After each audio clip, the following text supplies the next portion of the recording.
Welcome everybody to our coffee talk. We had a conversation in our team and we said one of the things that we are actually missing a lot is to be able to be together on the couch and have a great conversation like we used to do. Thomas was already saying that he's in lockdown now since yesterday, and I think we all have that feeling that we need a bit of coziness and warmth and good company. So that's the reason why we set up this conversation in this way today. We hope everybody who's joining is also on the couch with a nice cup of coffee, and we'll make this as engaging as possible. Unfortunately, seeing that with so many people, we can't be all seeing each other and looking at each other, but there's different functions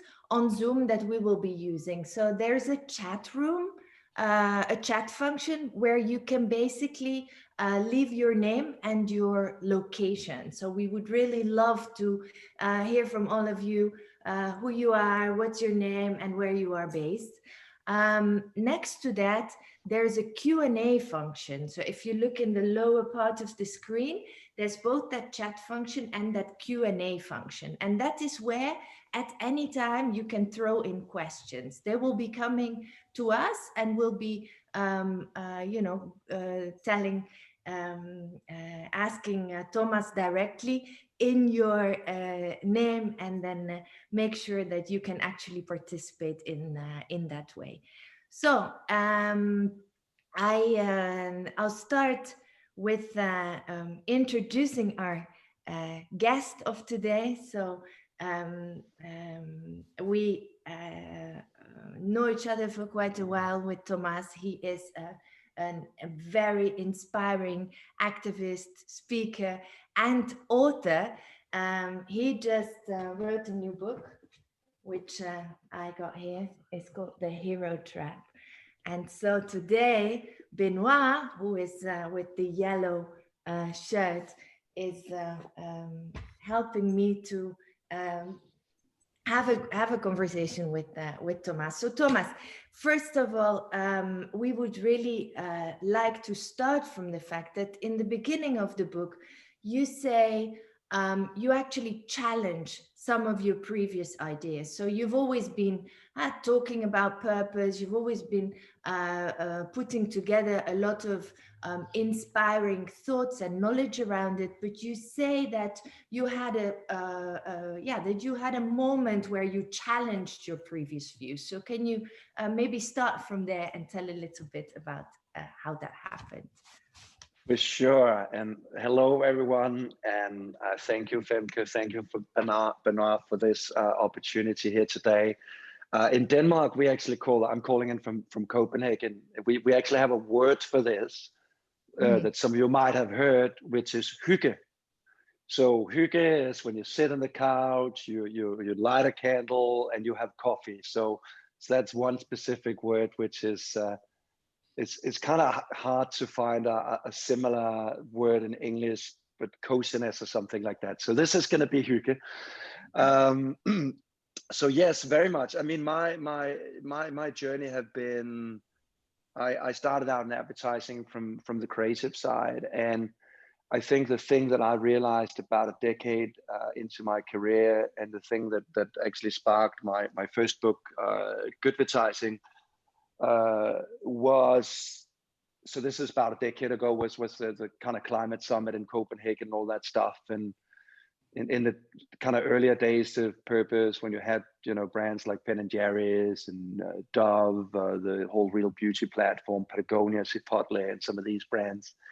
And so at that time, I was extremely passionate about this idea that brands could be a force for good, and purpose was not just a differentiator, it was also a organizational North Star, in the sense that it could kind of pivot organization towards something better. And then I was always struggling with kind of the business case and trying to figure that out. And then I think about 3 years ago or so, my kind of epiphany for the new book was in fact that each year I go on these kind of retreats. So I go away all by myself, and actually it was around this time of year, and I was in Malaga, and I realized how difficult it was to create change in my own life and in my business. So I look back at the year and I was like, God damn it, there's so much stuff I had wanted to achieve. And so in many ways, I at that time thought, hey, wait a moment, maybe what we're doing right now with the brands, pitching them as sort of the heroes of the narrative, might actually be wrong, because what it needs and what it demands to create change is in fact that we change behaviors, each and every one of us. And so what I set out in the Hero Trap book was in fact to say that it can actually be dangerous to do what I advise companies for the first 10 years, to go up, stand up for things, be brand activists, because it might disenfranchise people. So that was the journey, kind of very rapidly shared there. And what you're saying is, in the way people look at purpose, usually there is this dimension of we do this as a company, we do this, and you're saying right in the beginning of the book, it's not what counts. What's important is what people can become, not what the companies are doing. Yeah, I think I've in the beginning it was very much a series of questions and a search for a tool to unlock this change, because by the end of the day, I think a lot of us, there's a couple of reasons I think we embrace purpose. I mean, from a brand side, obviously, I think we embrace purpose because we see the distrust towards brands, and in some instances, in fact, hate. So that's obviously one thing. We do it for employees, obviously. We do it to transform businesses. But what I saw was there was this weird dilemma in terms of the sort of leadership that was needed. And when we were searching for purpose, and I like to call it meaning, because I actually think it's about finding meaning in the world. And the one question I pretty early on asked myself was, in fact, so what leader and organization have actually created a meaningful difference in my life? And I actually want to share that with all of you on this call today. Think about it. I mean, who has actually created a meaningful difference in your life? And the thing I realized was that in so long time in my career, I had been looking for meaning inside the company, inside the organization. And the parallel I used was, in fact, that, let's say you lose the keys to your house, and you're running around, you're trying to find the keys, you look in the bedroom, you look in the living room, you look in the kitchen, and you can't find the keys, only to realize that, in fact, where the keys have been lost is outside. It's, in fact, in relationship with the people whom you try to create a meaningful relationship with. And that's why I wanted to move it away from the why, pitching the organization as the change agent, and actually say, who can help people become, which is much more a journey where you put people in charge of the change. So those were the two sorts of leadership that I envisioned. And when you don't put yourself up on that and the pedestal and say, we're the most diverse company in the world, or we're fighting or we're championing diversity. At some point, and we see this again and again, I call it a hero trap in the book. Obviously, people will challenge you. People won't think that what you think is diverse enough, or whatever it might be. Whereas with the other approach, what you're basically saying is, who can help people become? You're trying to help people fight their own biases, find their own stereotypes. And I think those are two fundamentally different approaches that I try and chart in this new book. Yeah, see, and you know how we operate. We call ourselves the people in a way. We have that logic of going back to people as to create understanding. And you're describing something very similar. If you go find the truth outside rather than trying to find the truth inside.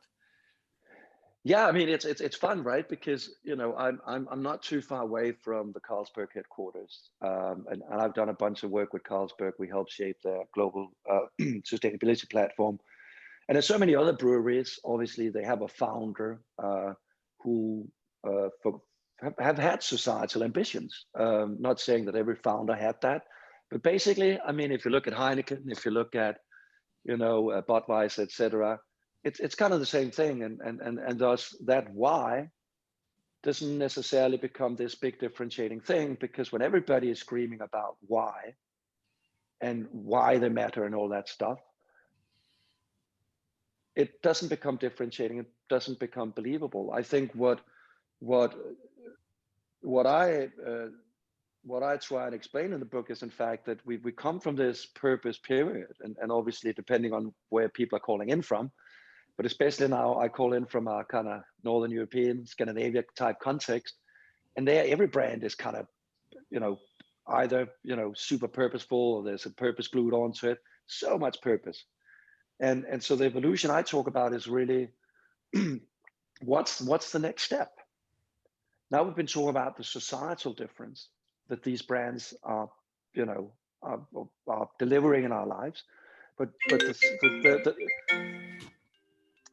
Benoit, if that's your mother, you're allowed to pick up.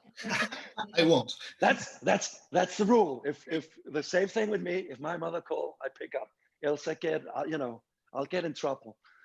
No, but the thing I witnessed was, in fact, that what is believable. I mean, we can talk about our ambitions. We can try and outdo each other in this sort of kind of outdo each other marathon with 10% less carbon emissions or 15% less plastic, whatever it might be. But in fact, the thing that I can feel when brands make a meaningful difference in my life, when they answer the who question, they play a transformative difference in my life, and that's where I can feel it. And so for me, it doesn't become just a sort of big bold thing that you champion as a company. It's something where I feel the difference. And one of the examples I'll quickly share is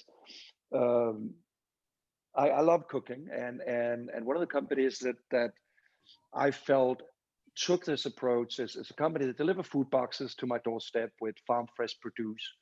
But basically, the company talks about earth connection. So it's not something like, oh, we're going to create a plant-based revolution or an organic revolution or anything like that. No, they talk about earth connection. I went into the CEO. He said he didn't want to go out and be a champion of X, Y, Z. No, he thought the most important thing was that people themselves discovered the pleasure of plant-based cooking and cooking skills.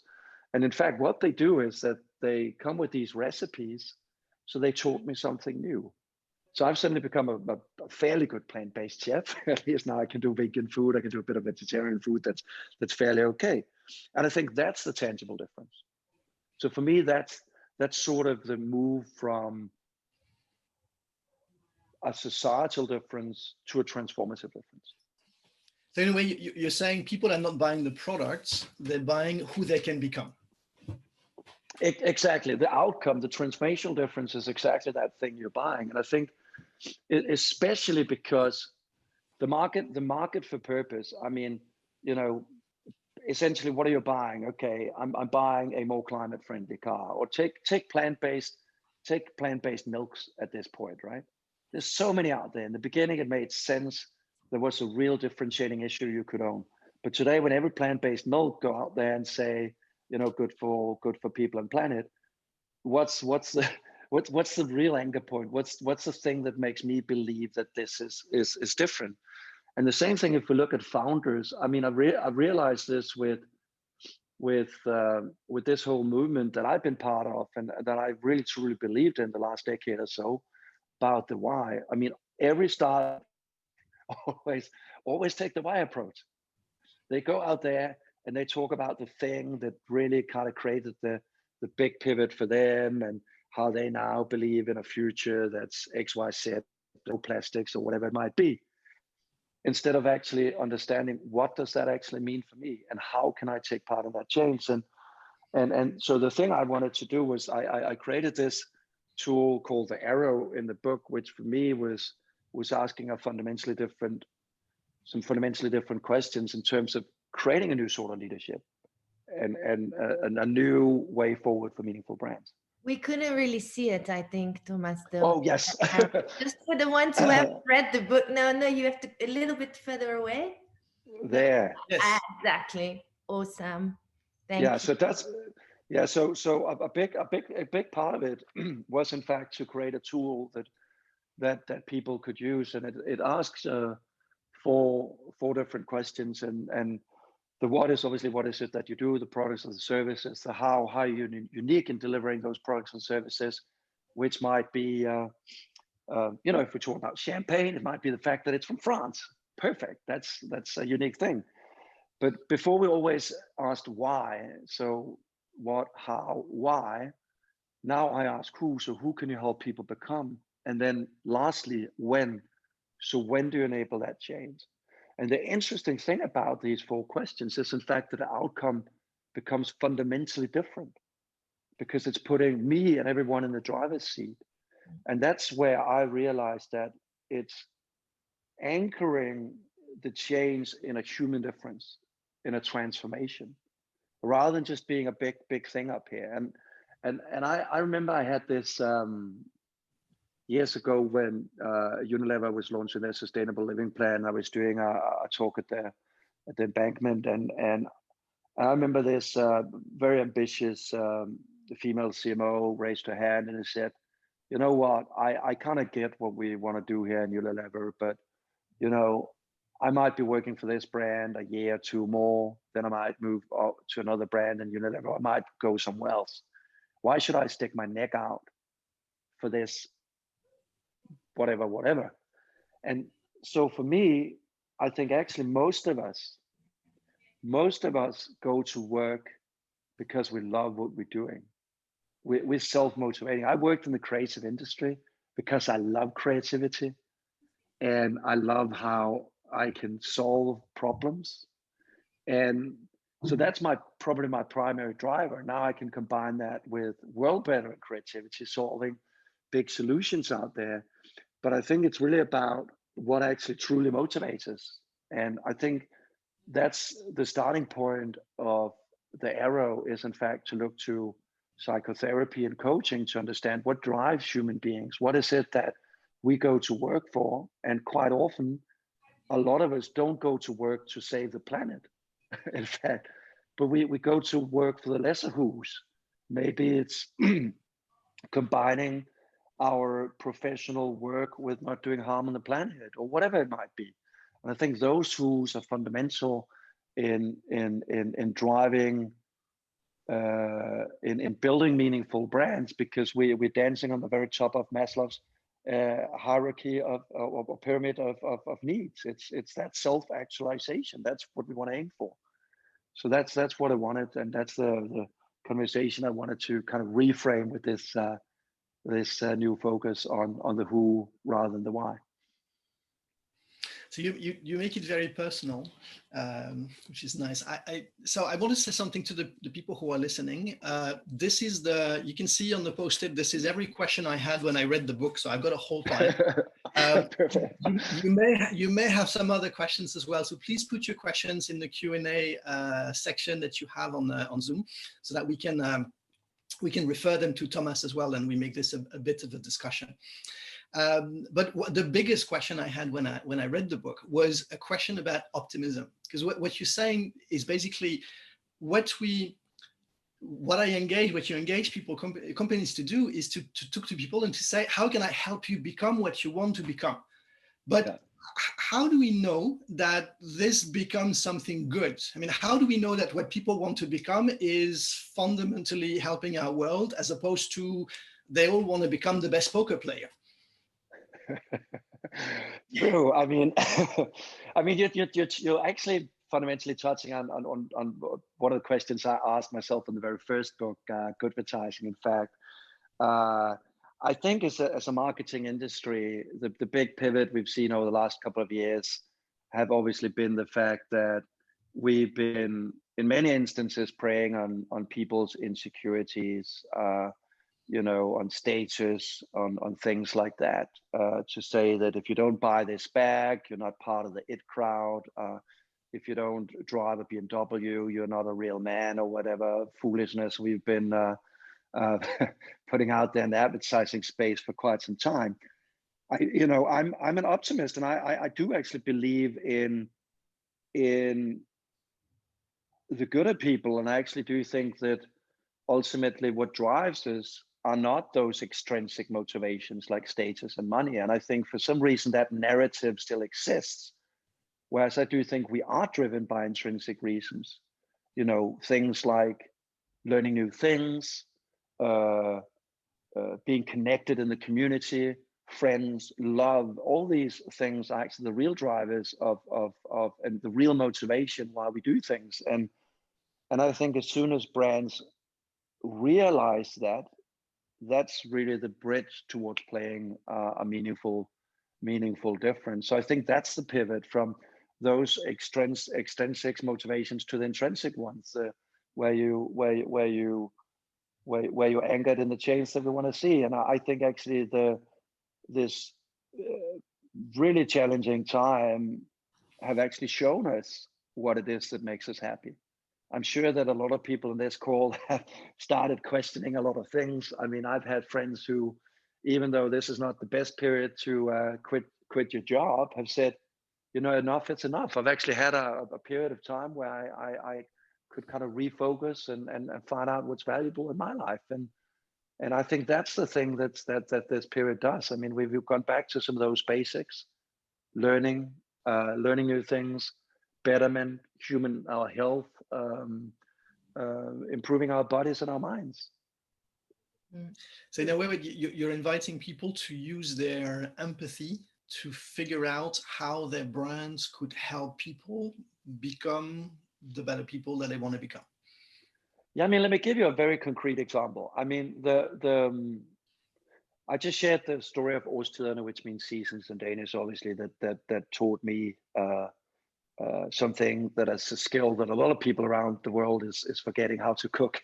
Unfortunately, we're going into this crazy convenience culture where we're losing a young generation who don't know how to cook anymore. I think it's a shame. But a second example is if you look at a US company called Kind Snacks. I'm sure that some of you on this call might know it. Started by Daniel Lesepsky, and when looking at the arrow, and obviously Daniel I interviewed him for the book as well, wasn't using the arrow process, but in fact what he says is that Kind Snacks is made by ingredients that are kinder to the planet and kinder for your health. But the outcome, the who that he's actually trying to connect people around is kindness. And I think we can all agree that in this very divided time, with soon US President Donald Trump, the orange screaming guy who's creating a lot of craziness in this world, we need more kindness. But by talking about such a fundamental thing that we each and everyone have to find ourselves, he's talking about a North Star that people inside and outside the company can relate to. And he shared this survey that they do each and every year in the company, where actually people inside the company that said that 86% of them felt more kind after starting to work in Kind Snacks. So I think that's where I often call purpose a two-headed purpose monster, because so often profit and purpose is really not aligned. And here I do think it's aligned, because the brand becomes a vehicle for kindness. It becomes a conversation. It becomes a thing where Kind Snacks doesn't promise you kindness, but it says that kindness is something you need to find. So you avoid the hero trap. You avoid going up there and say, we're the kindest company in the world. No, kindness is something you need to find yourself. Yeah, we've always called that humanizing, right? So exactly, we've always said that it's about finding those deeper human things that we have in common and where we can build meaning from together. So we recognize a lot in what we've been busy with in parallel in all these years as well.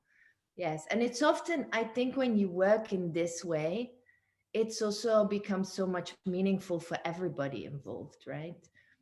So the job of marketing a brand or of guiding a business is just so much more meaningful when you connect to something meaningful to people, and know that you're helping many others on the way to yeah, to get better.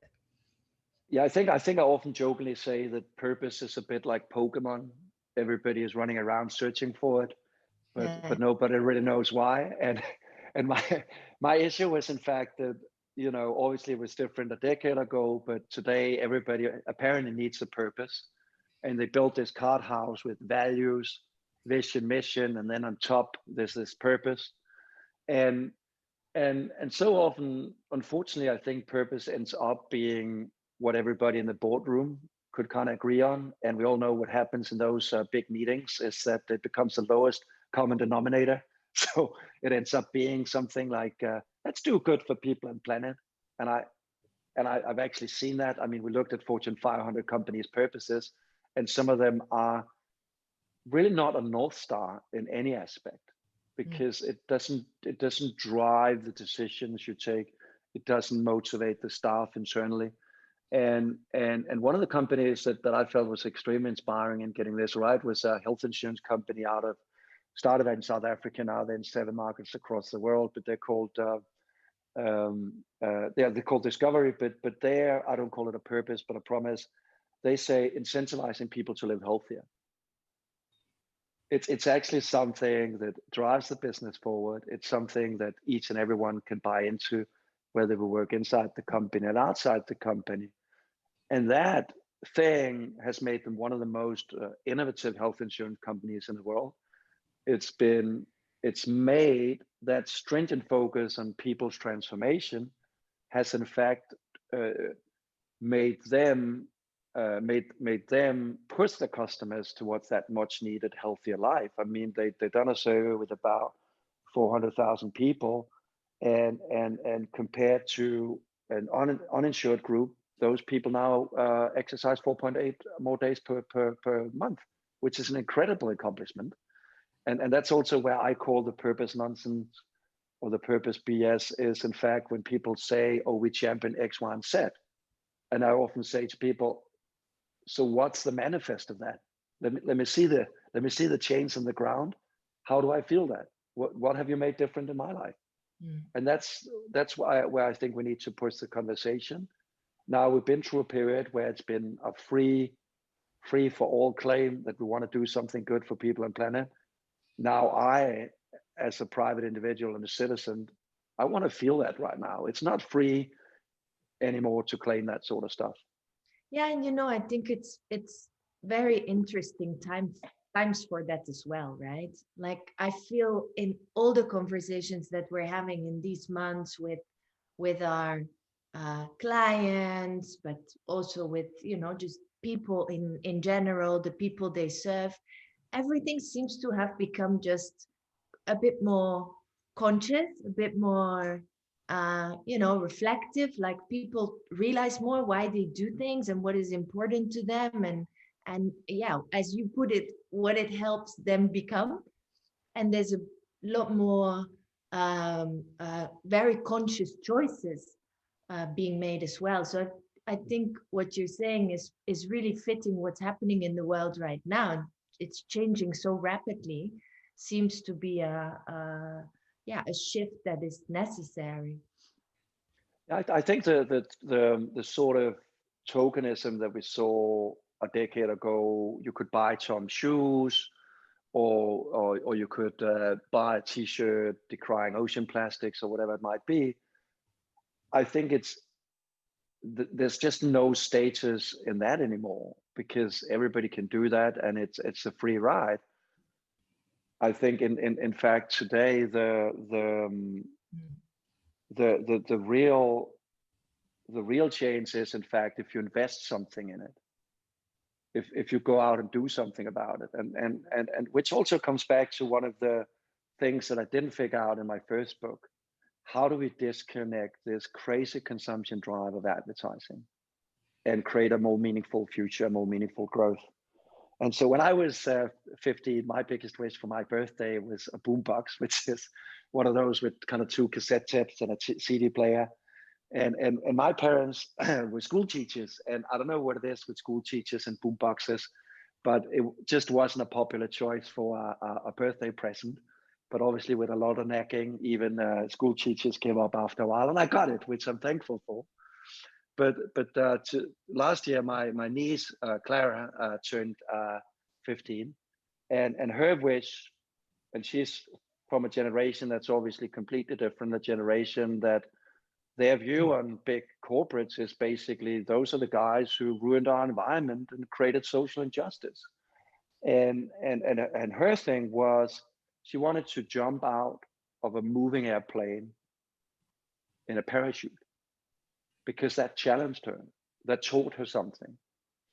Because there's no real value in buying anymore for this generation, although funnily enough, it's probably the generation that has more money than any other generation before it. So it's a bit of BS to say that they don't buy, because they buy more than I ever bought at their age.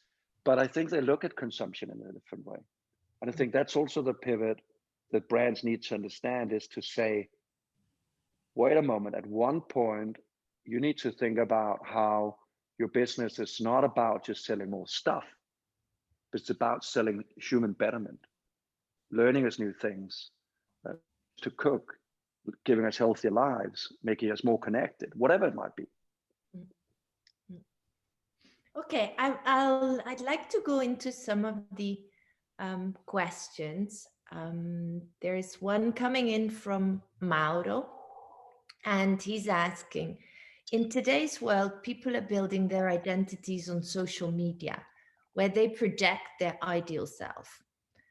In fact, many people get more social exposure on digital media than in real physical life.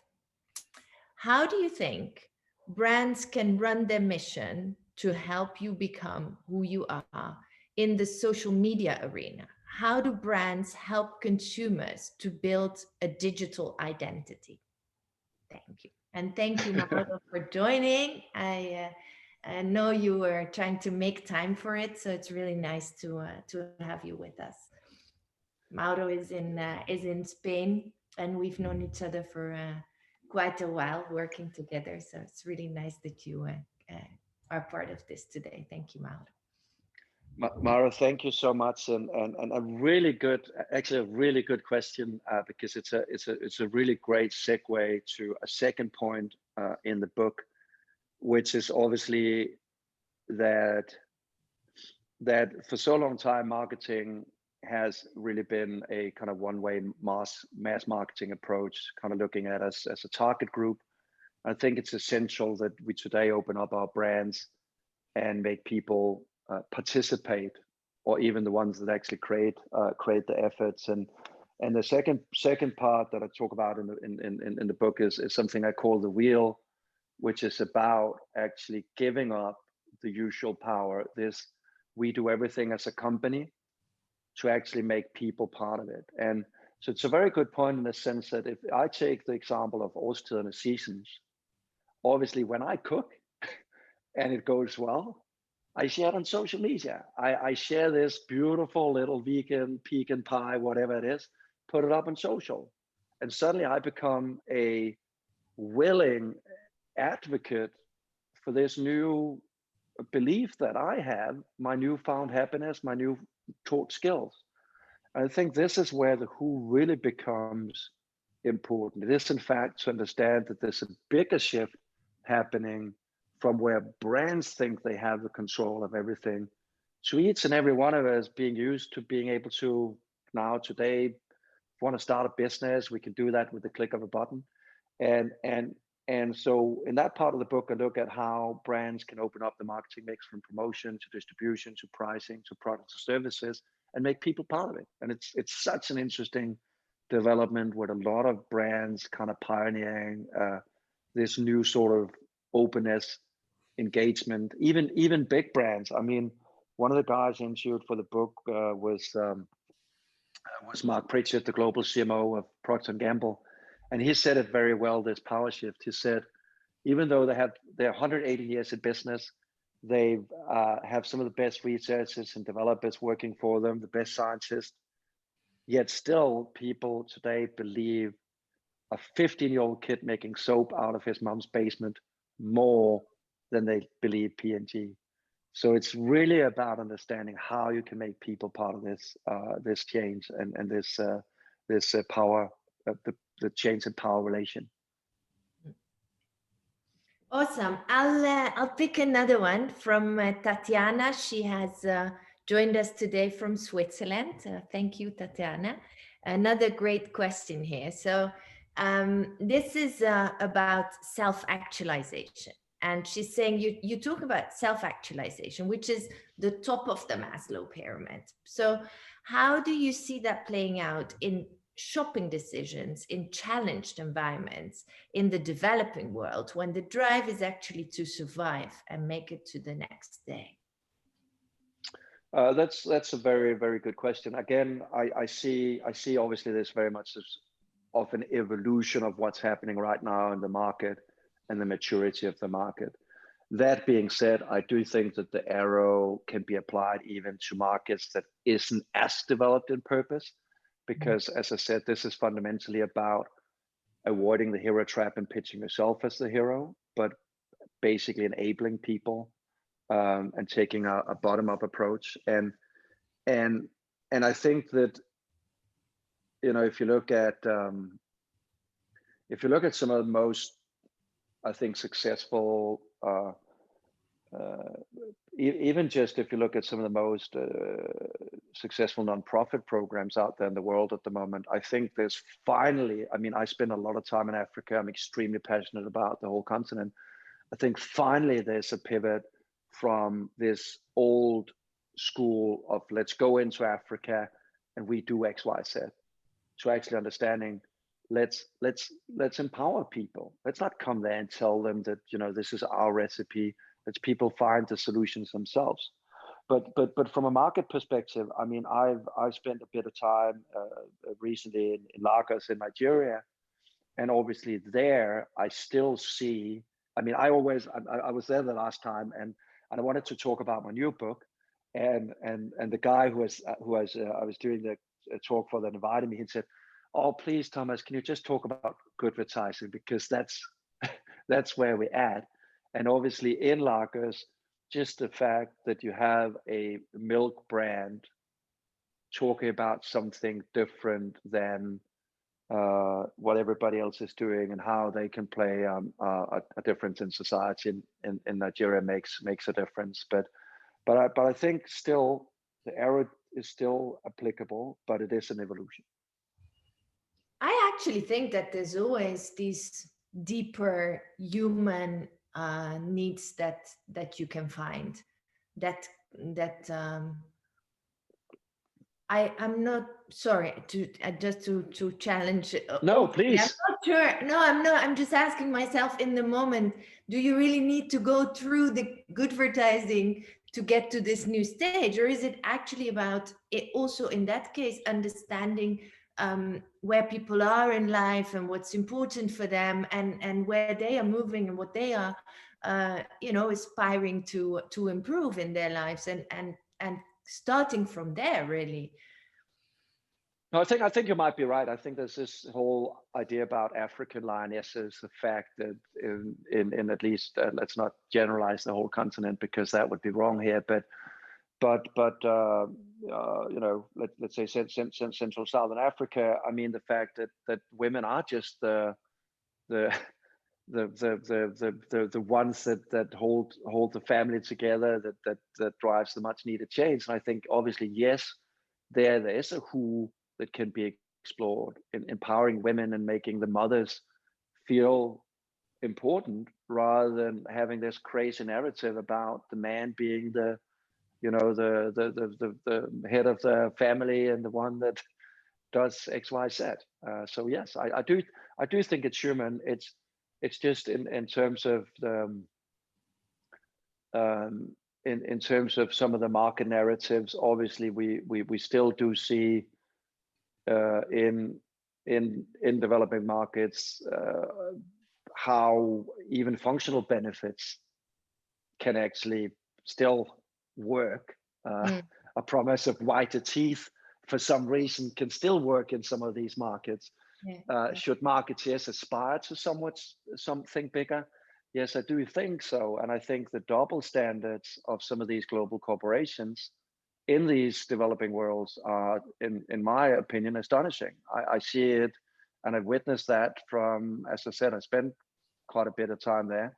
So on one brand, you have one promise in our part of the world, and then you go down there and you see something completely different. And I think that's not okay. I actually think this is a conversation that we often have with Benoit as well, right? Benoit was saying brands need to make things that are useful for people first. So it starts from, the toothpaste for whiter teeth. You really need to deliver on that, and then understanding how you can be relevant in a bigger way, and connecting those things. So I'm just thinking now, maybe we don't need to go through this arrogant loop of, here are we as the company or the brand, but maybe there's a direct evolution there that's more useful. Yeah, No, go ahead, Benoit. No, I think it's interesting, even if we just look to European context. I mean, I've done quite a bit of work across Eastern Europe, and obviously markets that just recently opened up to capitalism, and seeing how that is playing out in often in not very fortunate ways. And so on some levels, it is really truly about aspiration. And obviously it is a shame that the aspiration of, a fancy car and a fridge and all that stuff is at the moment not changing as fast as we could see. That being said, though, I actually do think that globally there's a really interesting thing that's happening, because it's so easy to share ideas. And this thing that you can go into a big city like Mumbai, and you can find people experimenting with urban gardening. You can find people who actually try not to go down this route that we traditionally, unfortunately, see in developing world. So that there's a couple of interesting narratives that are happening right now, and I think this is quite fundamental in terms of us actually succeeding with this bigger sustainable change. Whereas I also think there's a real big responsibility for some of these big global companies, not just to seem nice and pretty in our part of the world, because your license to operate in this part of the world depends on that. If you don't do that, you're screwed. But I just still see so many of these brands not do the right thing in the developing markets, and not using the power that they have to kind of try and undo these aspirations. So one model that I sometimes use in the work we do is brands need to deliver actually a set of different things. And one of them, people buy a sense of purpose, which is, in your words, is what they want to become. They buy an experience, which is what it does to the everyday. And they also buy an impact, which is the sort of bigger impact that the brand does and the company does. And they don't buy one or the other or the other. It's more a sort of layered sense of where the brand fits in their life. And you talk a bit about impact as well in the brand, and how in the book, and how the companies needs to have a sense of their bigger role and their bigger impacts. Can you talk a bit about that? I mean, in terms of the impact, I think what you might refer to is obviously that a big reason for me, writing this book was in fact to understand what it takes to create change. I mean, as I said, the thing that provoked me was to realize how lousy I was at creating change in my own life. And now with New Year's, and I don't know how many of this call do New Year's pledges. Let's see how that goes. But we are just very bad at creating change. And with the who can you help people become model, what I saw was that by taking that approach, there's a much higher chance that people feel motivated. And we did a big research where we compared 4 transformational commercials to 4 traditional purposeful commercials. For example, one from Budweiser says, or we're brewing for good, or whatever it might be, compared to one that actually promises a transformational difference. And the big difference was that people felt 25.9% more motivated by the transformational approach. And so I think the impact has to begin with people. It cannot begin with planet. And I know it might sound a bit different, but I think, you know, if we want to change the world, we need to start with ourselves. And I think also in terms of, we look at the sustainability journey of companies could do so much themselves, in turning the company, improving supply chains, pivoting their energy, a lot of that stuff. But by the end of the day, it's about people. I mean, obviously, it's extremely easy to point fingers at the car companies and say, why don't we see more hybrids? Why don't we see more electric vehicles? But if people aren't buying them, you know, the change is not going to happen. And I think this interdependence in the change that we're seeing is very much also part of what I thought was really, really important in the book, was in fact to say, the company can't change a thing.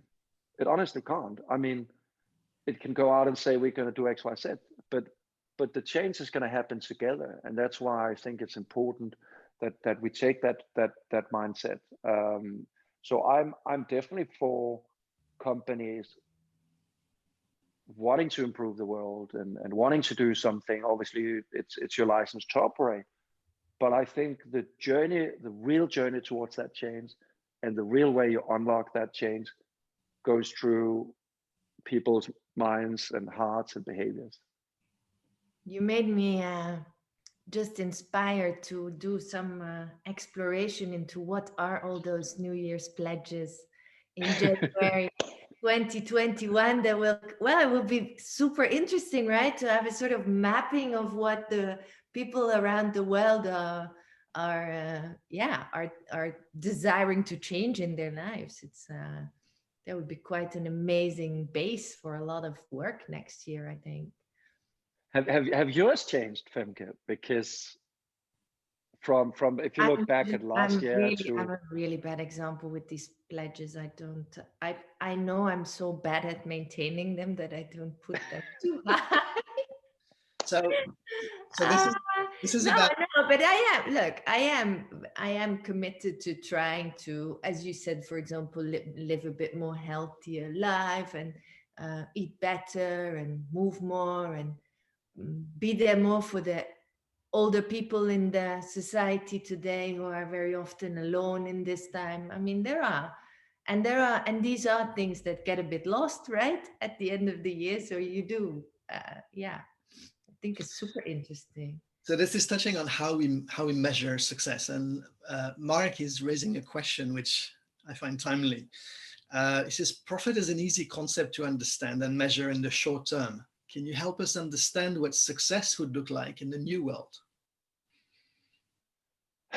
Yes, definitely. I'll just also quickly answer the one on Femke on my behalf. I think I've been working my ass off the last 2 decades or so, and I love my work, and my work is my identity, it's my passion. But actually, one of the things I realized in this period is, in fact, that I need to work less. So even though my work is my passion, I think I found that it's actually also pretty nice not to work so much. But the thing about short-termism, long-termism, I just read Matthew McConaughey. He wrote a new book called Green Lights. He narrates the audiobook himself. It's such a pleasure. And he in Green Lights, it's a book about transformation and his life and some of the things he observed. And he talks about short money and long money. I just like the way he coins it. But it's a book. I talk about what is the end game of this? What is the thing that what is the thing we're moving towards? And I think ultimately it is about human betterment. It is about understanding that ultimately brands should serve human needs and push us towards better versions of ourselves, which is also the fundamental red thread of any narrative in Hollywood. It's basically, you know, the protagonist, you know, fighting with his own demons, or for example, for Star Wars, Luke obviously trying to find the force within him. And so I think human betterment is basically that thing. And I think the great thing about making human betterment your end goal as an organization is in fact also that we can decouple consumption. And one of the companies I saw who've done that in an amazing way, you gotta check out the company. They're called District Vision, and it started by two guys, Tom and Max. They're in the 30s and super passionate. Basically, it's a company that sell running glasses. They are a bit more fashionable than usual, but that's exactly not what they're selling. They're selling what they call mindful running. So they started doing mindful running classes, and today they basically turned that into a business model within itself. So they do these camps, they do all these other things to get people to understand that if you want to run better, you need to bring mind and body together. And so ultimately, yes, they do sell glasses, but they actually also sell transformation. And I think this is where brands really should aspire towards, because this is where you can begin charging for people's transformation. And this is also where we see a lot of the tech companies that are growing incredibly fast, obviously targeting that market of human transformation. I hope that answered the question. You've quoted here a story about it's a founder company. And there's a lot like that, and you've talked about Mark Pritchard as well, but there's a lot of people who are listening today who are working in large corporations. Where do they start? I mean, how do you suggest where to begin? Yes, I think where, especially with big corporations, I think there's probably even more risk of taking the approach that I was advocating for in my first book, because obviously for a small company to have that why, it's easier to live it. It's easier to the kind of classical, you know, we as a company is going to change something. For big company, I think that the risk is just too high, because there's so much scrutiny. So, you know, good is not good enough, and it changes so rapidly. What was fine yesterday is not good anymore. So I think there it's important to really pivot towards the who can you help people become. So kind of slowly making that transition, and where I often advise to begin is obviously, yes, there is a purpose today that has been the the rallying cry for, you know, X amount of years. For some organizations, they adopted it a couple of years ago. Some of it had it for 8-10 years, depending on people, how long people and when they joined the purpose journey. But I do think there's still a core in translating that current purpose into the who focus, into that new sort of leadership. And I think it's not that it's not believable. I mean, if you take P&G as an example, one of the pieces of communication that I absolutely really loved was the move from one of the most iconic brands, Gillette, the best a man can get, which was obviously also always about functional benefits, an extra blade on the razor, to suddenly talk about the best a man can be, and obviously embracing this whole change that, I mean, especially from a man calling in from Denmark today, is something that I definitely can recognize, that the changing role of how a man should be and the expectations of society, etc. And so I think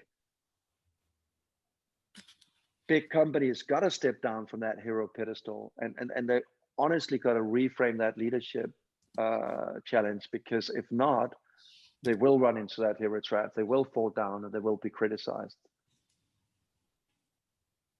Very good. I think we are coming to an end of this conversation. We could continue talking for hours, and I'm sure we will do in the weeks and months.